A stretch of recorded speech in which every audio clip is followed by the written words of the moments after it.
E já partindo aqui para o próximo, né, pro próximo tema, né, vamos passar agora a falar um pouco com o Miguel, um dos hot topics, né, do momento, que é a mineração de dados, que é um tema relativamente novo, né, é muito discutido, temos muitas questões a serem debatidas, mas é também pouco entendido ainda, né? Então, eu acho que eu vou dar um passinho bem inicial com o Miguel, porque eu sei que a mineração de dados tem relação com direitos autorais, a gente vai ver, tem relação com inteligência artificial, mas eu queria dar um passo inicial e pedir para o Miguel falar para a gente, né? Miguel, o que é a mineração de textos e dados e qual é a sua importância, né? Qual é a sua relevância? Oi, Patrícia. Primeiramente, eu queria agradecer pela oportunidade de estar aqui. É uma honra estar com todos vocês. É uma honra estar com o professor Alan de novo. Uma honra estar, inclusive, com a professora Rebeca. Enfim, é um privilégio estar com todos aqui. Enfim, essa, na verdade, é uma ótima pergunta, porque a gente não pode pensar em muito do que a gente tem de tecnologia hoje sem pensar em mineração de textos e dados, principalmente de inteligência artificial. Então, quando a gente fala de qualquer regulação hoje em dia de inteligência artificial, isso vai estar no fundo. Isso vai estar ali no cenário, ali atrás, né?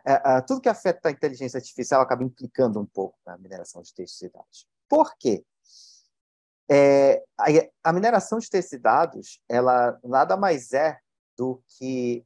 tem outro nome que é também descoberta de conhecimento a partir de dados. A IBM usa muito esse termo, né? A ideia aqui é, basicamente, você procura padrões, você procura correlações dentro de um grande conjunto de dados, né? É isso, resumidamente, o que a mineração de textos e dados quer dizer, né? Aí, é claro, isso é uma parte, é a parte principal, digamos, de um processo mais amplo, que é a coleta e a análise de dados de uma forma geral. Então, quando você fala análise de dados, a mineração de textos e dados é o coração, digamos. É o que se busca quando você está fazendo uma análise de dados, né? Então, por exemplo, a implicação lógica disso, né? O uso disso. Principalmente esse foi o foco, inclusive, da dissertação e tem sido mantido isso até na tese que eu estou desenvolvendo agora, que é justamente o fato de que a pesquisa acadêmica sempre precisou de dados por razões muito óbvias, né? Se você vai fazer, no campo das biológicas principalmente, você vai fazer algum estudo quantitativo, você precisa de uma base de dados organizada, você precisa de uma quantidade suficiente de dados para que você consiga gerar um resultado confiável, para que você chegue, né, numa constatação que possa ser validada pelos seus pares, né? Isso em qualquer ciência. Você não tem pesquisa sem dados, né?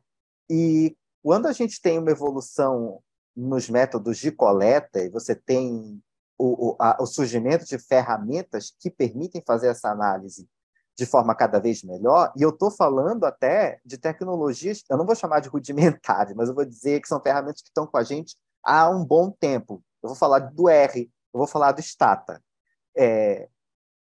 Isso a gente está fazendo, essencialmente, uma análise de dados, né? Que a gente geralmente faz, digamos, manualmente, né? Mas eu vou mais além. A mineração de textos e dados é feita praticamente o tempo inteiro quando a gente faz uma busca no Google.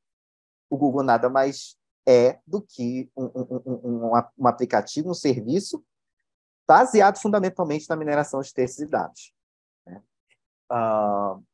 Eu posso dar N exemplos. Eu posso dar, por exemplo, predição de catástrofes. O Blue Dot é um exemplo muito conhecido que capturou dados de hospitais, de companhias aéreas e começou a emitir avisos de que, olha, lá em 2019, final de 2019, está acontecendo alguma coisa em Wuhan e todos nós sabemos que coisa era essa, né?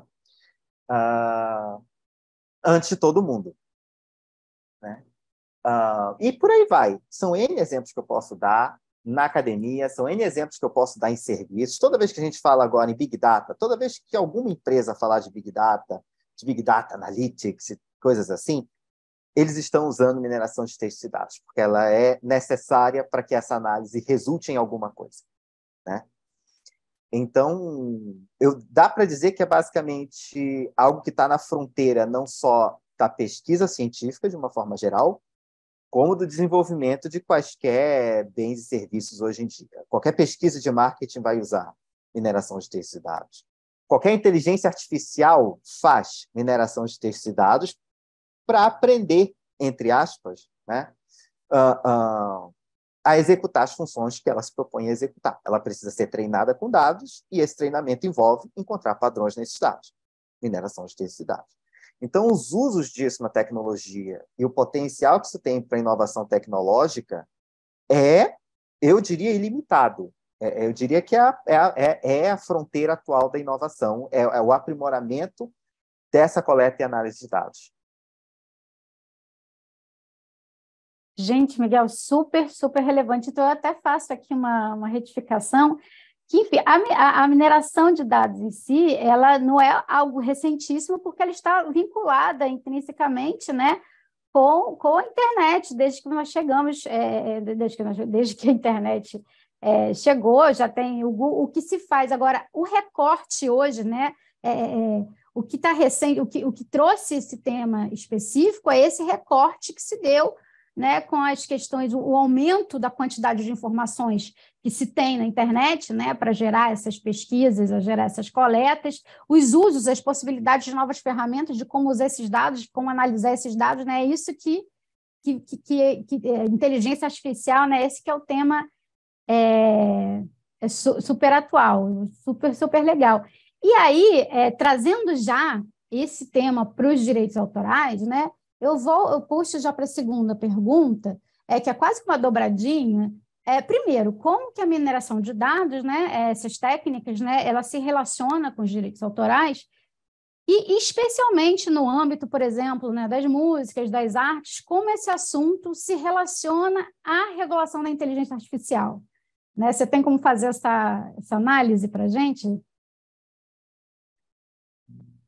Bom, eu vou tentar.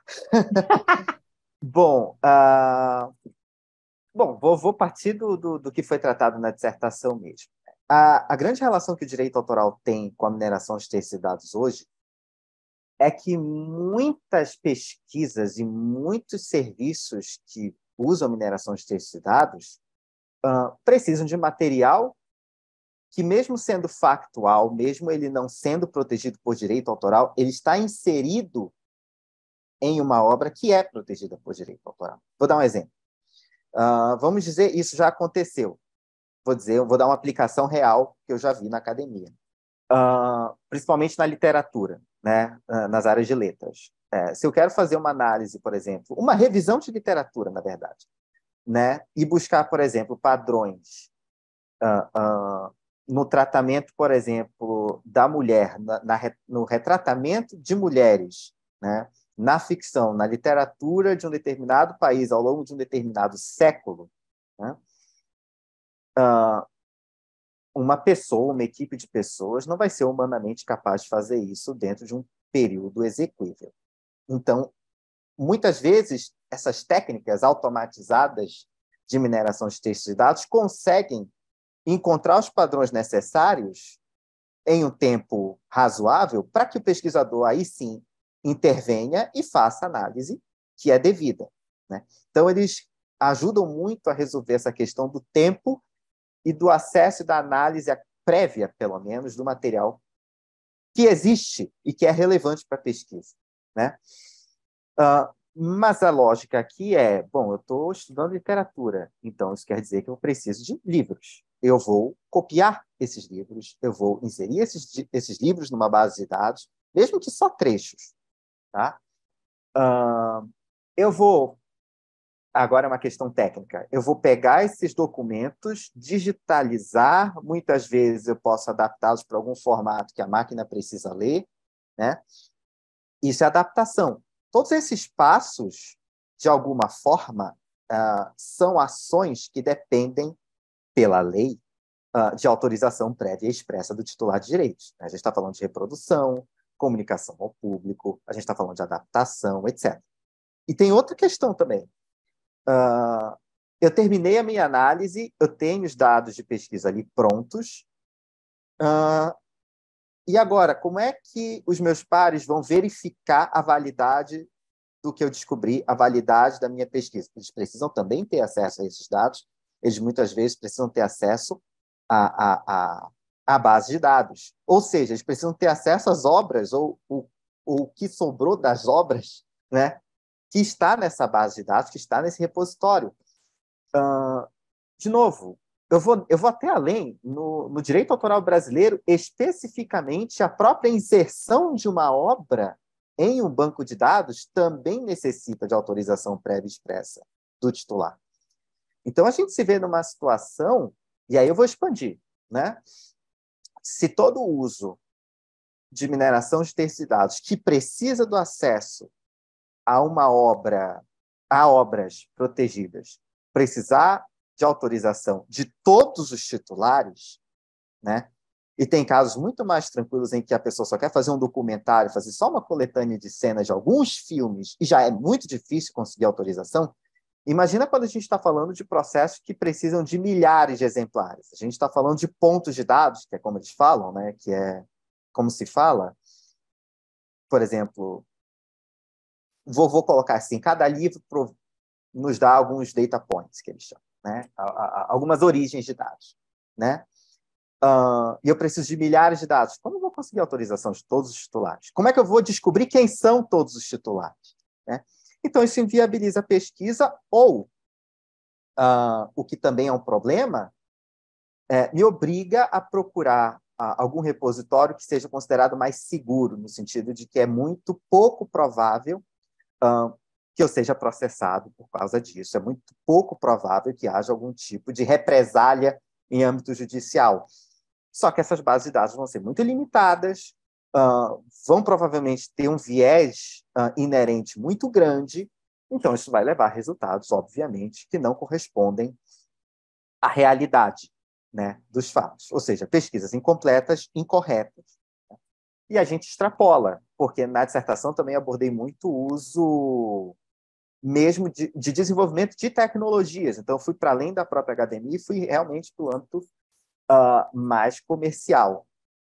E ali, realmente, eu falo mesmo de desenvolvimento de tradução. Eu não falei explicitamente na dissertação, mas a implicação lógica é essa, né? A aplicação lógica é essa, né? Desenvolvimento de tradutores, desenvolvimento de sistemas de inteligência artificial. Isso é um problema porque, essencialmente, se está, entre aspas, mexendo com uma obra, com um propósito que, pelo menos na época, em 2019, a gente não tinha IA generativa como a gente tem hoje. Os propósitos que se falava na época visavam única e exclusivamente extrair elementos factuais, dados factuais, que não são, por si só, protegidos. Certo? Mas até você chegar nesses dados que não são protegidos, você tem todo esse emaranhado de questões jurídicas, né, e titulares potencialmente um pouco revoltados, né? E você tem pesquisas que se tornam completamente inviáveis, você tem produtos e serviços que se tornam inviáveis por causa disso, você tem projetos que precisam ser alterados. Isso gera um clima de insegurança muito grande. E isso piorou quando a gente começou a falar de regulação da IA, principalmente agora em 2023, quando justamente a IA generativa explodiu, né? E agora a gente tem inteligências artificiais, pesquisas com inteligência artificial que fazem uso expressivo, né, de obras criadas por outras pessoas. Então, você tem obras inseridas em bases de dados para serem utilizados para produzir outras obras no mesmo estilo. Eu não estou falando mais de pegar livros, reunir numa base de dados e produzir um trabalho acadêmico. Eu estou falando de pegar imagens para produzir novas imagens. Eu estou falando de pegar músicas para produzir mais música. Isso começa a ter um efeito sério, por exemplo, em termos disruptivos. A gente tem já empresas deixando de contratar artistas para usar IA, por exemplo, né? A gente está vendo uma substituição, né, de artistas por empresas. Isso tem sido um tópico de, inclusive, E nos Estados Unidos tem sido uma coisa muito forte nas greves de roteiristas e de atores. Isso é um ponto central nas reivindicações, né? Pressionar para que os estúdios não empreguem inteligências artificiais que, ao fim e ao cabo, estão utilizando mineração de textos e dados, né? Estão usando obras protegidas, melhor dizendo, em mineração de textos e dados, né? Então, isso torna a questão muito mais complexa. Isso não era algo que era imaginável em 2019, quando eu escrevi a dissertação, né? Mas é um problema adicional quando a gente pensa em regulação agora, né? Como a gente protege os usos que não são disruptivos, usos que têm um interesse social muito grande, dos usos que podem potencialmente causar um dano muito maior para os artistas e talvez não sejam tão bem vistos quanto os para pesquisa, por exemplo. Isso é um dilema muito grande que, eu diria, todos no campo do direito autoral, principalmente em relação à mineração de dados, estão discutindo. Não existe ainda uma resposta pronta. Isso está em curso e a gente não sabe no que isso vai dar ainda. E só encerrando rapidinho, a preocupação é que justamente no calor da discussão política, no calor do receio que se tem com essa evolução muito rápida, que a gente chegue em regulações que talvez causem mais prejuízos do que os benefícios que elas se destinam a proteger. Gente, obrigada, Miguel, por essa explicação, essa provocação. Temos muito caminho, né, aí pela frente até se ter algum consenso, né, desse tema, como que vamos respeitar os direitos, né, que devem ser respeitados e, ao mesmo tempo, não limitar a inovação, né? Então, é um tema que a gente ainda precisa de muito cuidado. Miguel, rápido, eu sei que vai ser, assim, eu vou te fazer uma pergunta impossível de ser rápido, mas quero que você me surpreenda. Discussão sobre a regulação no Brasil. Já temos encorpada, não temos? Vamos ter? Está em curso. Assista a cena dos pratos cabeça. Isso já está sendo discutido no projeto de lei de IA, do marco regulatório de IA, que está em tramitação no Congresso, agora no Brasil. Né? Eu diria que, minha opinião, é a segunda leva de regulações sobre mineração de textos e dados no mundo. Porque a gente teve uma leva ali no começo da década passada, ali. Os próprios Estados Unidos, eles chegaram, digamos, na largada, porque eles tratavam isso judicialmente, então é mais rápido, né? Alguns usos são fair use, né? E aí vem o Japão colocando, olha, usos que não são expressivos, não expressivo no sentido de não fazem uso da expressão da obra, né? Fazem uso só de elementos que não são expressivos, não são protegidos, né? Eles podem, seguindo certas condições, né? Outros países começaram a incorporar isso. França, Alemanha, cada um deu o seu sabor, né, de permissão nas limitações e exceções, tratando como limitações e exceções.